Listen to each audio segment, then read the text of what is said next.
আসসালামু আলাইকুম। ওয়ালাইকুম আসসালাম। কেমন আছেন আপনি? আলহামদুলিল্লাহ, খুব ভালো আছি আমি। আপনি কোথা থেকে এসেছেন? আমি আসছি ব্রাহ্মণবাড়িয়া কসবা থেকে। হ্যাঁ, খুব অল্প টাকায় হেলিকপ্টার জার্নি করেছেন। অনেক ভালো কেমন লাগছে। লেগেছে? হ্যাঁ, আলহামদুলিল্লাহ অনেক ভালো লেগেছে। জার্নিটা কেমন ছিল? হ্যাঁ, আলহামদুলিল্লাহ অনেক হ্যাপি ছিল। আর আমি সবাইকে আমন্ত্রণ করবো এরকম। কত টাকা এসেছেন? হ্যাঁ, আমি ৫,০০০ টাকায় আসছি। মাশাআল্লাহ। প্রফেশনালি আপনি কি করেন? আমি মাদ্রাসা শিক্ষক, বিজনেস আছে আলহামদুলিল্লাহ, অনেক ভালো আছে।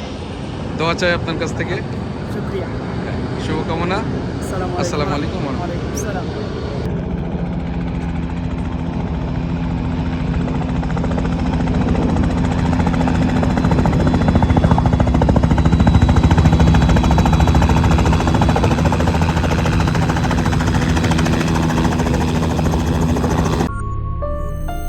Desh Helicopter, the safest cost for everyone.